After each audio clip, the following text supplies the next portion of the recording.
ఈరోజు సౌత్ నియోజకవర్గంలో 31వ వార్డులో తెలుగుదేశం, జనసేన, బీజేపీ నాయకులందరం కనబడి తిరుగుతూ ఉన్నాం. ఎక్కడికి వెళ్ళినా కూడా ఆర్తలతో స్వాగతం పలుకుతూ ఉన్నారు. అందరి బాధ ఒకటే, ఈయన అప్పులు చేయడం తప్ప యూత్కి కానీ లేకపోతే అభివృద్ధి ఫలాలు కానీ ఎవరు కూడా అందే పరిస్థితులు లేవు.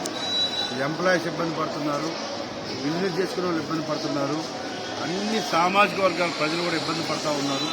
మేము ఎందుకు ఓటేసామనే బాధపడే పరిస్థితులు నెలకొని ఉన్నాయి. కాబట్టి ఎన్నికల కోసం వెయిట్ చేస్తూ ఉన్నారు.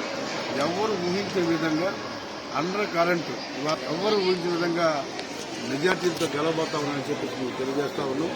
ఈరోజు బీసీ కార్పొరేషన్లు అన్నారు, వాళ్ళకు ఒక లోన్ ఇచ్చిన పరిస్థితులు లేవు. ఒక్కరికి కూడా కనీసం ఒక కారు ఇచ్చిన పరిస్థితులు కూడా లేవు. పేరుకి 56 బీసీ కార్పొరేషన్లు పెట్టారు, ఎస్సీ కార్పొరేషన్లు పెట్టారు. అందరినీ రకరకాలుగా డివైడ్ చేశారు తప్ప ఏ ఒక్కరికి కూడా ఉపయోగపడిన పరిస్థితి. సౌత్ అయితే పూర్తిగా వదిలేసి రోడ్లు లేవు, డ్రైనేజీలు లేవు, కాలుష్య కోణంలో ఉంది. కాబట్టి అందరూ కూడా ప్రజలు ఒకటే చెప్తా ఉన్నారు, మీరు వచ్చినా రాకపోయినా ఓటు ఉమ్మడి అభ్యర్థి చేయాలని మేము డిసైడ్ అయ్యాం బాబు, మంచి మేడేస్తే గెలిపిస్తున్నాం, మా సమస్యను తీర్చండి అని చెప్పేసి అడుగుతా ఉన్నారు.